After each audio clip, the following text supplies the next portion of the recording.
what I came to see in all these years is that whenever I saw my dad for who he really was, I was fine. But whenever I saw my dad, through a certain filter, that means through a certain perspective that I created of how he should be, then some problems started happening.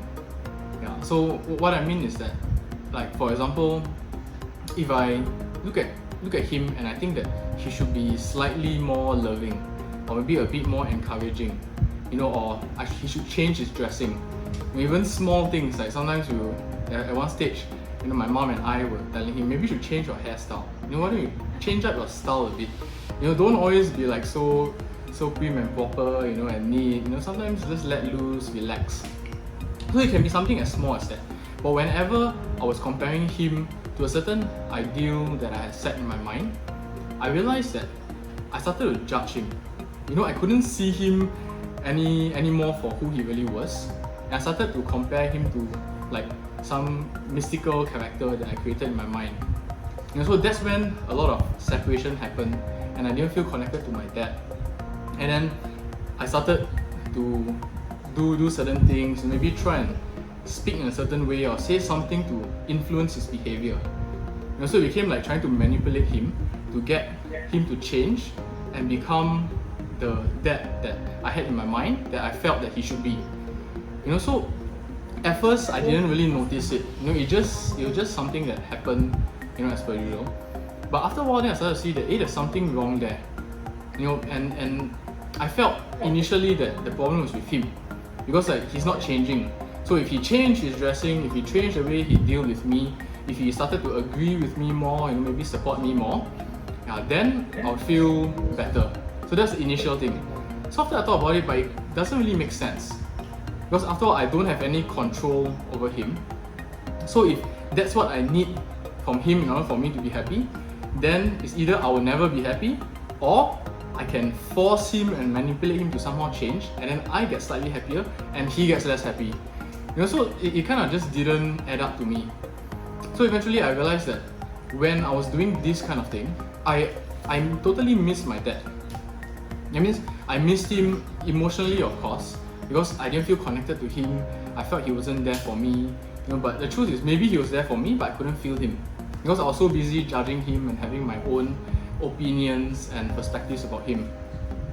So I was actually missing, the only dad that I have, and actually ever will have. So he's just right in front of me now, maybe having dinner, having a cup of coffee, talking to me, trying to find out about me. But I was missing this real dad that I had, and I was thinking of an imaginary dad that I tried to create, and then judging the current one sitting in front of me that he's wrong or something. So I was just totally missing the moment. Like they say, being present in the moment. So I wasn't there at all, and I totally just was wasting the opportunity and the time that we had, to be close. Yeah.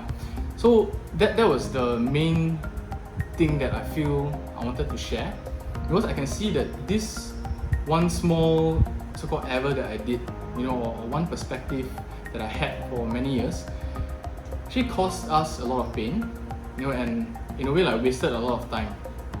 This was time that I could have used actually really getting to know the man sitting in front of me, finding out about him, his unique traits, what he likes, what he dislikes, his past story, maybe his future ambitions, how he feels day to day, and really get to know him, instead of just spending time with the imaginary him that I had in my mind and then keep judging this one that's in front of me.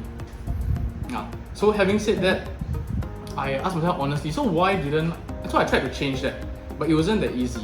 So when I was true to myself, I asked myself, why is it that it's so hard to change, since I already saw that and I know that it's insane, and it just creates like some sort of conflict and separation. It's like my enemy, So I realized it's because secretly I still wanted to change it. So I was afraid that if I let it go and I just totally be with this man in front of me, my dad, that he will never change, then I'm stuck. So subconsciously I felt I needed to punish him, maybe to be less friendly, so that when he change and maybe he treats me the way I want him to treat me, then I'll be more friendly towards him. And the kind of usual human behavior manipulation. So I realized I was actually trying to do that. So I had to really look at things honestly and decide whether or not I wanted to keep it. Yeah. And does that mean that he will change? No. But will he ever change? I don't know. It's like maybe. Sometimes actually through real connection, things may actually change and a totally new relationship may actually be formed out of it. So that's possible, but we don't know. And I'm not banking on that because it's back to the manipulation thing again. So just another strategy to actually get to the same goal, which will create the same suffering. Yeah, so with that, I see that I really don't have a choice. Because at the end of the day, it's like the only dad that I have is this one here. So whether I like it, I don't like it, I feel he should change or whatever it is, my opinion, but this is the only one I have. So if the next 10 years that I have, and we don't know how long we have together, because we don't control life, we cannot see what tomorrow brings. So if I don't let go of this perspective, the number of years, the number of time I have with him will be gone. So even if it's, let's say, the next 10 years will be spent judging him, and then maybe he's trying to reach out to me, talk to me, and then he's thinking, why is this guy so cold to me? I'm like, son, have you eaten? Yeah, I eat already, why you keep asking me? So it's like, what did I do wrong? So either way, I don't really have a choice. It's either these 10 years I get to know this man in front of me, and the things that we agree on, we do. The things that we don't, of course, we can exchange opinions and everything. But either way, it is as it is. So that's all I have. So from that, I just decided that I would rather treasure whatever time I have with him. So even if it's less nice, the usual, I pretend to like this, you pretend to like that, and then we all just come together in peace and harmony. It's just, not only is fake, but it's a waste of time. So I'd rather have a few genuine moments with him, and if there's a real kind of, let's say if we have different interests, if we don't like to gym the same way, then we don't gym the same way, but maybe we can enjoy a cup of coffee together. Maybe we can enjoy a holiday together, or we can enjoy reading certain books and discussing ideas together. So I'd rather have something genuine, than something that's longer but just fake. I've been a father for about 32 years now, and I have two children, aged 32 and 29. And so to me, I just want to cover 3 areas of how I see myself as a father. So the 3 areas are basically how I see myself as a role model in the family. I think Ginny touched briefly on that, but then I'll be sharing my own perspective. The second thing is about love, father's love for the children. And the third thing is father's involvement and the time that he will spend, that he is willing to spend with the children. So, okay, on the first point about being a role model, I feel that that's very critical in a role of a father, because somehow children are always watching, parents, in particular the father, and they will pick things up. So you can tell them something, but I think more important is how you act yourself, how you walk the talk. I think that's more important than what you tell them, because you can tell them one thing, but you're acting otherwise. It's not going to do any good. For example, you tell them not to steal, but then and then they caught you, taking something away without permission. So it's going to undo everything that you've just told them.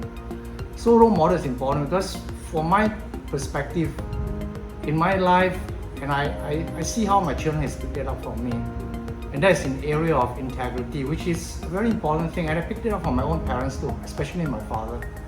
So you can see how important that role model lives on.